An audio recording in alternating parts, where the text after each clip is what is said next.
The giant ship appeared in Earth's sky on a Tuesday morning. It hung above New York City like a metal cloud. People stopped in the streets to look up. Cars stopped moving. The world held its breath. Messages came from the ship in all languages. They said they were the Galactic Council, a group of over 300 alien species who ruled the stars. They wanted to talk. They came in peace. World leaders met quickly.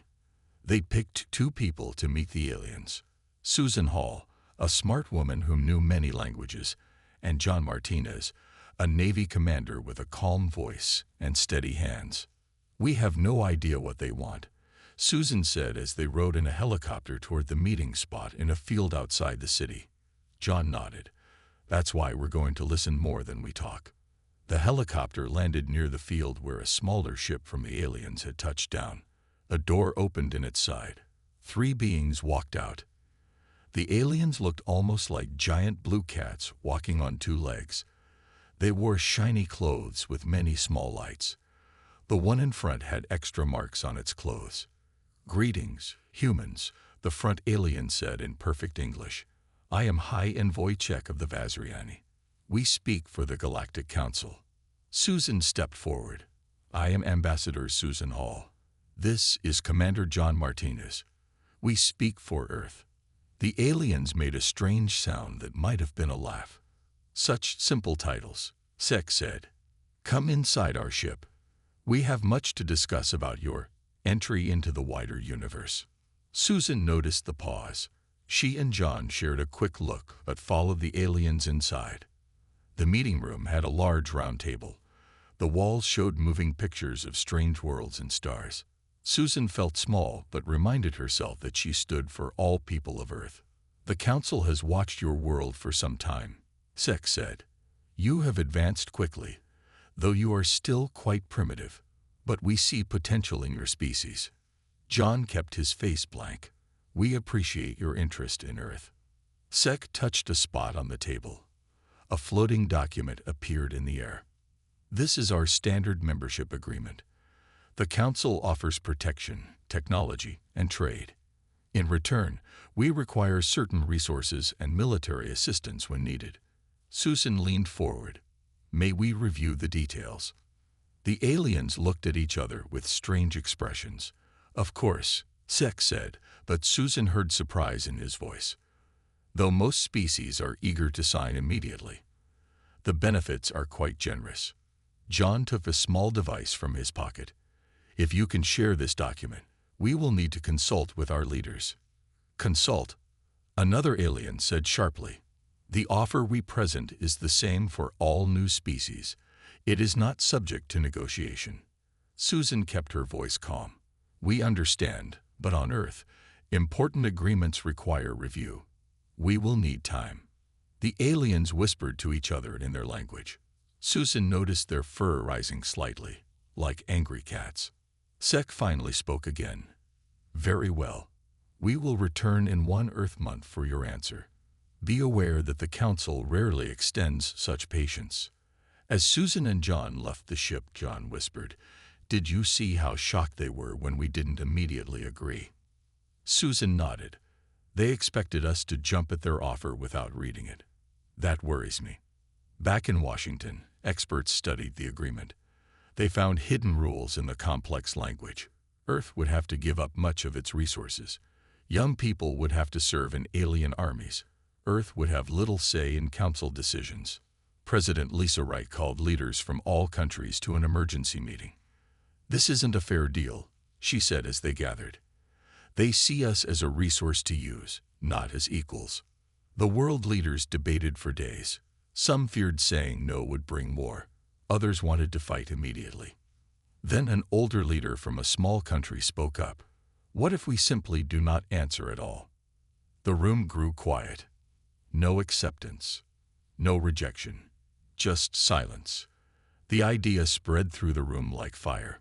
When the aliens returned in a month, they would find something they had never seen before.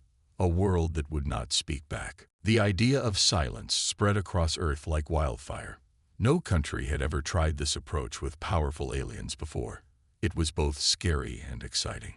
President Lisa Wright called a special meeting in a hidden underground room. Leaders from every major nation sat around a large table. Maps and screens covered the walls.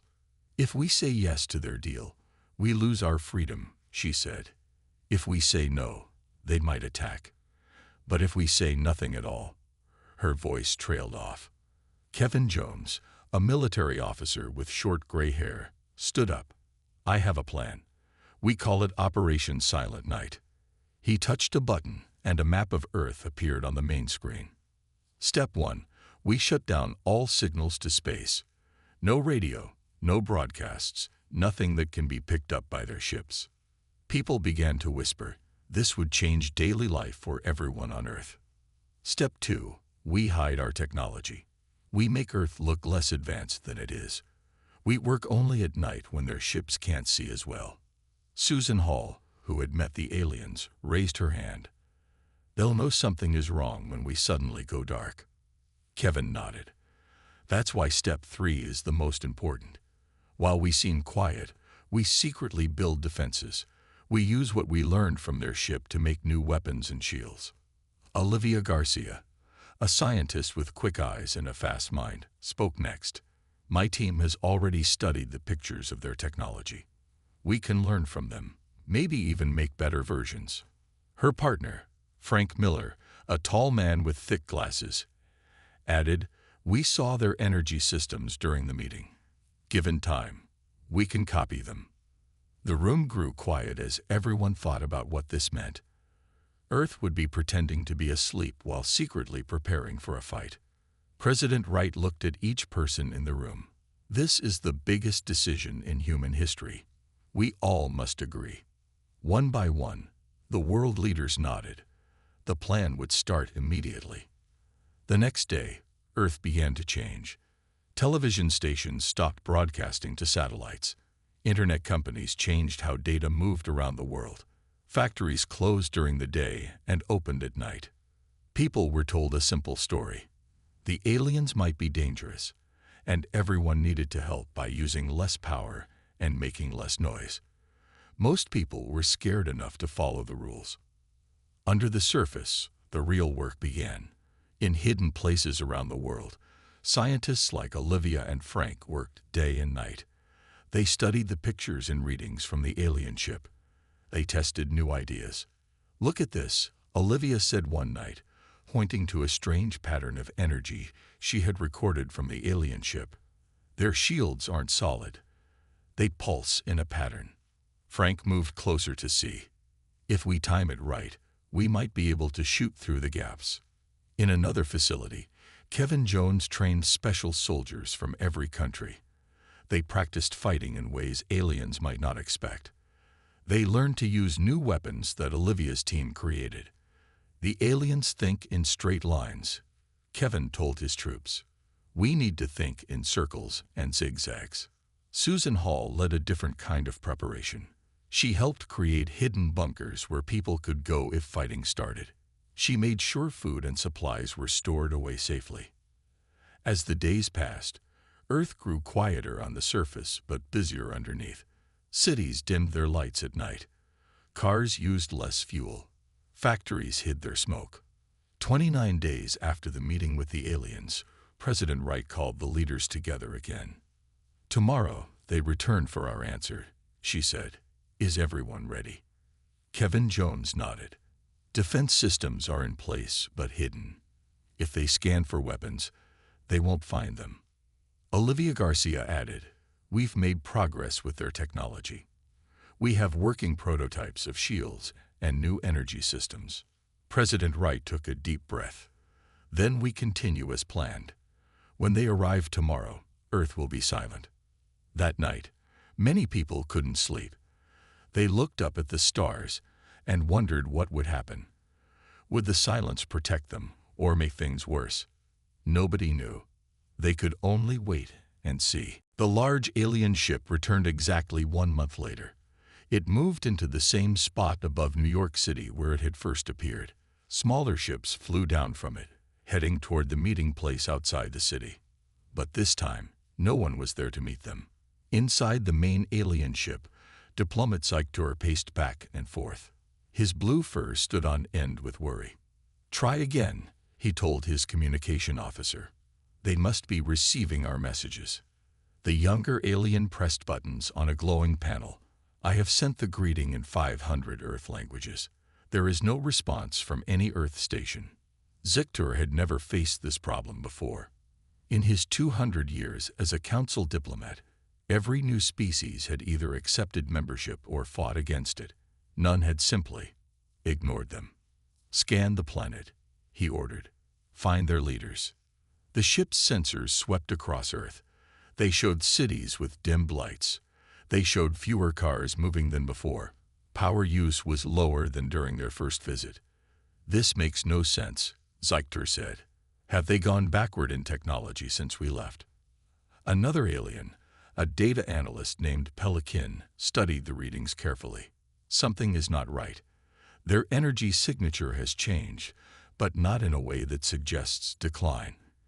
It's almost as if..." "As if what?" Syktor demanded. "As if they are hiding," Pelican said quietly.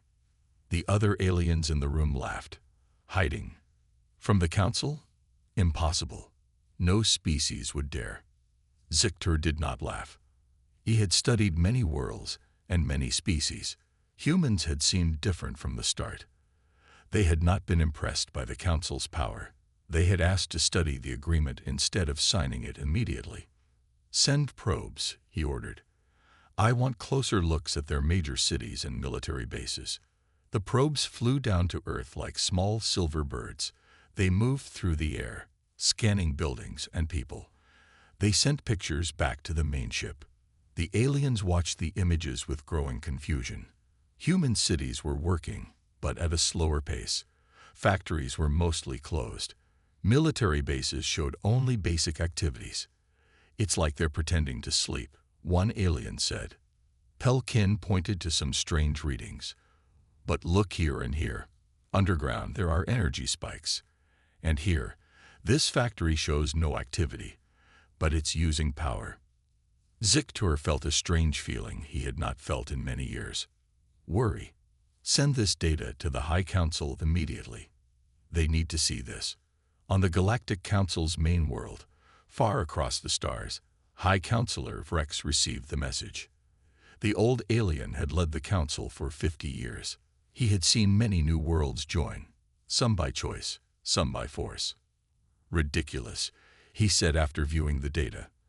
"They are simply primitive. Their communication systems have failed, that's all. They probably can't even hear our messages." His assistant disagreed. "But the energy readings suggest." "They suggest nothing," Vrex interrupted. "This species is barely out of its stone age. They have no space travel beyond their own moon. They pose no threat and present no puzzle." He sent a message back to Syktor. "Continue monitoring. The humans will either fix their communication problems or they won't. Either way, we will return in 6 months to settle the matter." But not all council members shared Vrex's confidence. In private chambers, other alien leaders watched the Earth data with concern. "No species has ever ignored us," one said. "Perhaps they know something we don't," another whispered. On Earth, behind thick walls deep underground, President Lisa Wright received reports from hidden watchers. The alien probes had been tracked. Their scans had been partially blocked. "They're confused," she told her advisors with a small smile. "They don't understand silence." Kevin Jones nodded.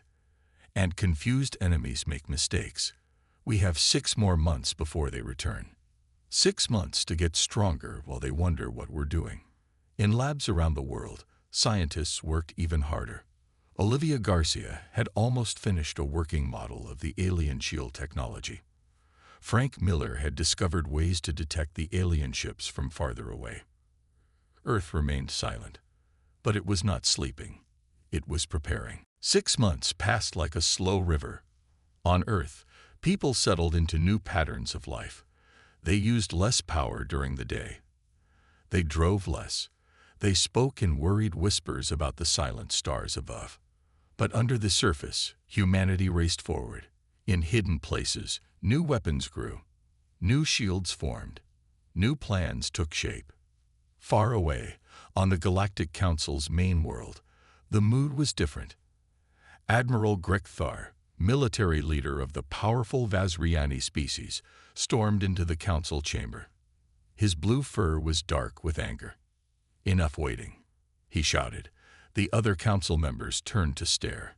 "These humans mock us with their silence." High Counselor Vrex raised a hand for calm. "They are primitive. Their technology has likely failed them." Grekthar slammed his fist on the table. "Our probes show different data. Their energy use has changed patterns, not decreased.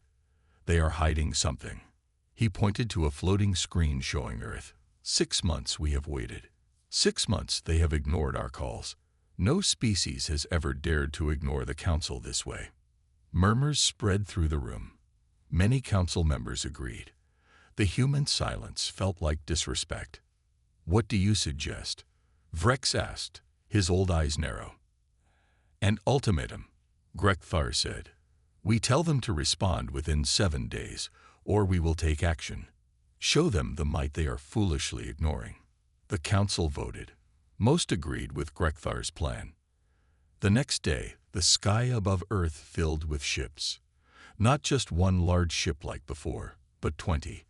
They formed a ring around the planet, like giant metal birds watching a small animal. Every radio, television, and computer on Earth suddenly showed the same message. Admiral Grekthar's blue face appeared on screens in homes, offices, and public squares. "People of Earth," he said, his voice deep and cold. "Your silence offends the Galactic Council. You have 7 Earth days to open communication and accept our generous offer of membership. If you do not, we will begin pacification procedures." The message showed pictures of other worlds being attacked, cities burning, people running. Then it showed the size of the Council's full fleet, thousands of ships, each bigger than Earth's largest buildings. "This is not a negotiation," Grekthar finished. 7 days. The message played every hour, on every device. No one on Earth could avoid seeing it. In the underground command center, President Lisa Wright met with her advisors. "They're trying to scare us," she said. "It's working on the public," Susan Hall reported. "People are afraid. Some are asking why we don't just talk to the aliens." Kevin Jones shook his head. "If we break silence now, we lose our advantage. They still don't know what we've built." Major Samantha Cooper, leader of Earth's new defense forces, stepped forward. "My teams are in position around the globe. If they attack, we're ready." "Are we?" President Wright asked. "Really ready to fight ships that size?" Alan Peterson, a young engineer with tired eyes, but a confident smile, nodded. "The shield technology works. We've tested it in small areas. It can stop their weapons, at least the ones we've seen." Everyone looked at the president. The fate of Earth rested on her next words. "We stay silent," she decided. "Prepare all defense systems. Warn people to move to the safety zones we've created, but we do not answer their message." The 7 days passed slowly. People moved to underground shelters. Soldiers took positions at defense points. Scientists made final adjustments to new technologies. On the 7th day, Admiral Grekthar waited on his ship. No message had come from Earth. "They choose to learn the hard way," he told his officers. "Prepare the first strike. Show them what happens when you ignore the Council." His officers moved quickly to obey. Attack ships moved into position above Earth's major cities. The first shots were about to be fired. And still, Earth remained silent. Admiral Grekthar stood tall on the bridge of his ship. Below him, Earth turned slowly, blue and green and peaceful. His officers waited for his command. "Fire the warning shots," he ordered. "Target uninhabited areas near their major cities. Show them our power." Bright beams of energy shot from 5 ships. They raced toward Earth, aimed at empty land near New York, Beijing, London, Moscow, and Cairo. The weapons were designed to create fear, not death. "Not yet." Grekthar had used this tactic on 12 other worlds. Each time, the frightened species had quickly opened communication channels, begging for mercy. The energy beams reached Earth's atmosphere. Then, something unexpected happened. The beams hit something invisible. They spread out like water hitting glass, creating bright blue circles in the sky. Then they vanished completely. Grekthar stepped back in shock. What happened? His weapons officer checked the screens. "Sir, it appears they have some kind of shield technology." "Impossible," Grekthar shouted. "Their technology level is too low for planetary shields." Another officer spoke with fear in his voice. "Sir, we're detecting energy signatures all over the planet. They're powering up something."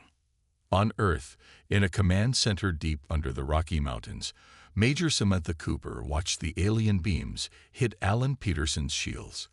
The room erupted in cheers. "Shields holding at 87% capacity," a technician called out. "All sectors reporting successful defense."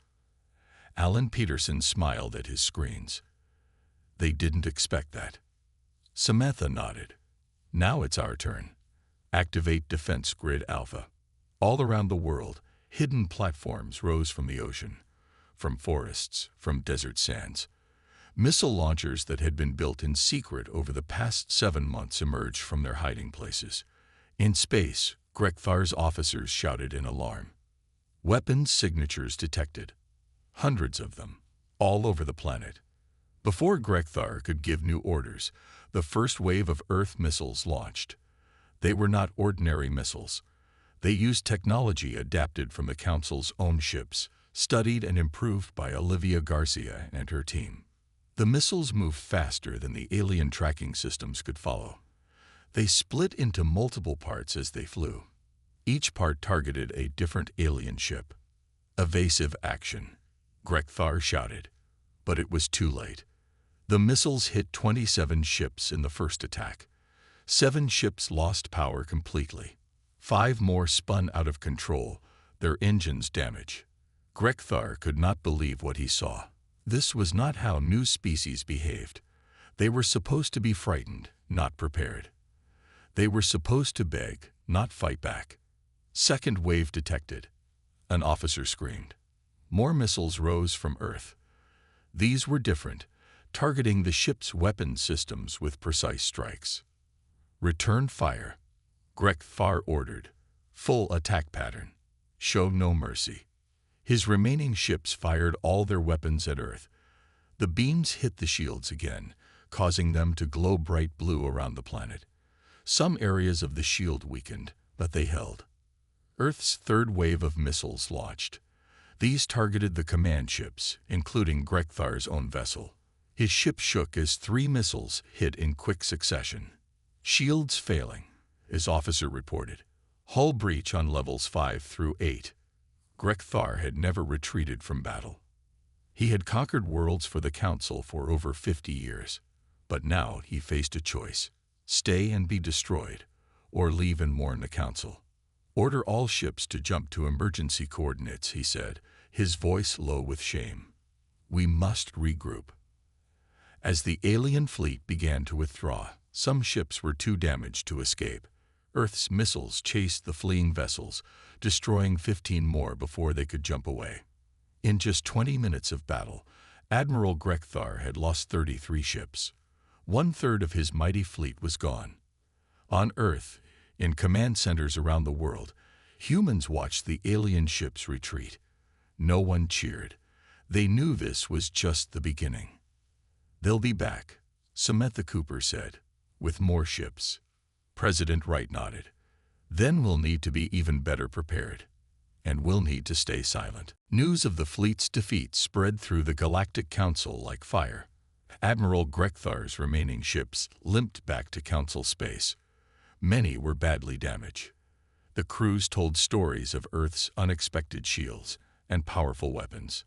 In the Great Council chamber, chaos erupted. Hundreds of alien leaders shouted at each other. Some demanded immediate revenge. Others called for caution. "How did primitives defeat our ships?" one leader cried. "They must have help from outside the Council." another suggested. High Counselor Vrex tried to calm the room. We underestimated them. It will not happen again. Grekthar stood at the center of the chamber, his blue fur dull with shame. The humans have shield technology that matches our own. They have weapons that can track our ships. They were ready for us. A small alien with green skin spoke up. His name was Zilk, from a species that had joined the Council only 50 years ago. Perhaps we should try talking to them again. Offer better terms. The room grew quiet. No one ever suggested giving better terms to new species. Never. Grekthar shouted. We must send our entire fleet. Crush them completely. Other council members began taking sides. The Vazriani and their allies called for war. Smaller species like Zilk suggested diplomacy. The humans have not spoken a single word. Vrex reminded everyone. How can we negotiate with silence? While the council argued, other ears were listening. In a small ship hidden near the council's central communication hub, Intelligence Officer Maria Young sat very still. She and her team of 5 human agents had infiltrated council space 3 months ago. Maria wore a special suit that made her look like a minor council species. She had studied alien languages and customs for months before the mission. Her job was to gather information about the council's true plans. Are you getting all this? She whispered into her hidden microphone. Back on Earth, her words reached a secret listening station. Every word came the reply in her ear. Keep the channel open. After the council meeting ended with no decision, Maria's team moved to their next target. Using fake identification codes created from studying council technology, they entered the central data storage facility. We have 20 minutes before the security scan, Maria told her team. Download everything you can find about their dealings with other species. The humans worked quickly, copying thousands of files. What they found shocked them. The Galactic Council had done this before, offered unfair terms to new species, then forced them to accept. Some worlds had been stripped of resources. Others had their people taken as workers or soldiers. They're not a government, Maria said as she looked at the files. They're pirates with fancy titles. Her team finished the download just as alarms began to sound. They escaped the facility and returned to their hidden ship. We need to get this information back to Earth, Maria said. And we need to share it with other species who have been hurt by the Council. Her second-in-command, a computer expert named Paul Davis, had an idea. We can use their own communication network, send anonymous messages to the most exploited worlds. Maria smiled. Let's show them they're not alone in resisting the Council.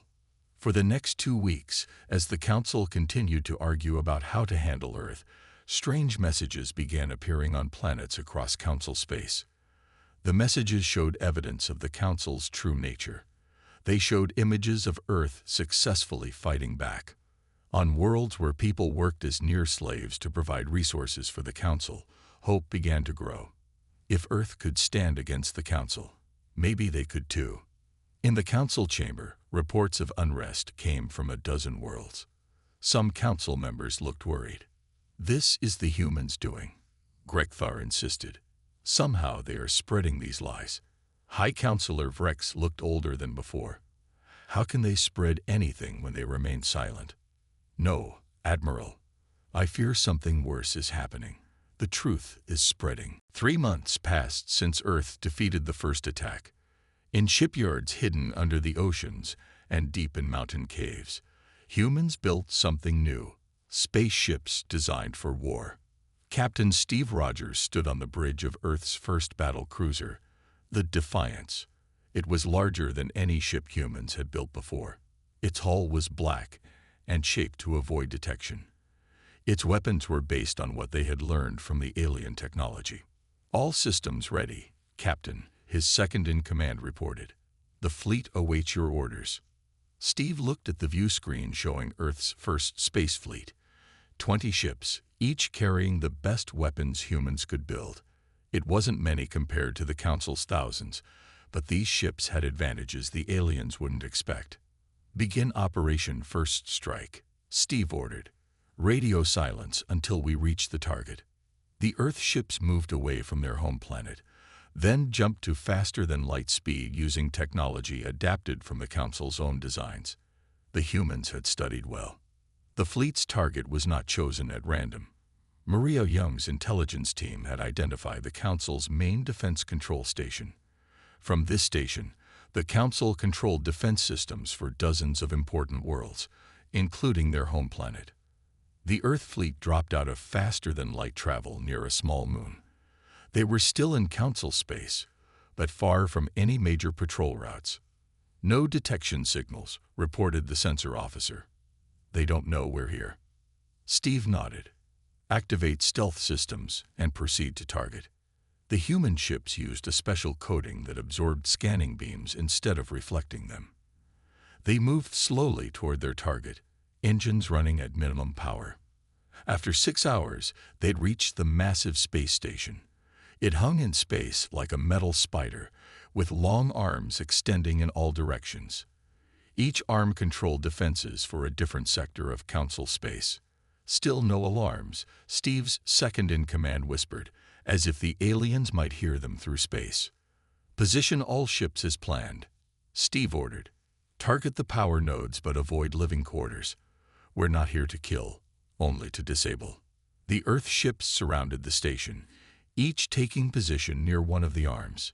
Inside the station, thousands of aliens worked, unaware of the human fleet just outside. On my mark, Steve said, his voice calm but firm. 3, 2, 1. Fire. 20 precision beams hit 20 different points on the station simultaneously. Systems exploded in controlled bursts. Lights across the station flickered and went dark. Inside, alarms blared as backup power came online. Aliens ran to battle stations, but found their weapons wouldn't respond. Defense shields failed across the entire structure.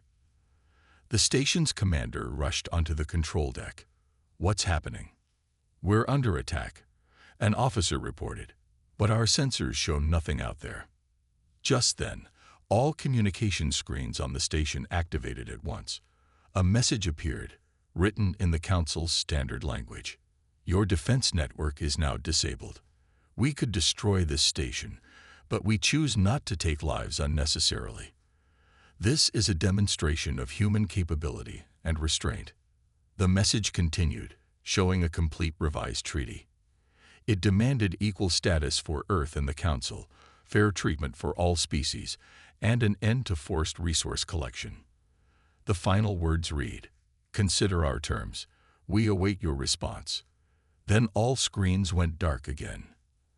Outside, Captain Rogers gave his next order. Mission complete. Return to Earth. Random jump patterns to avoid tracking.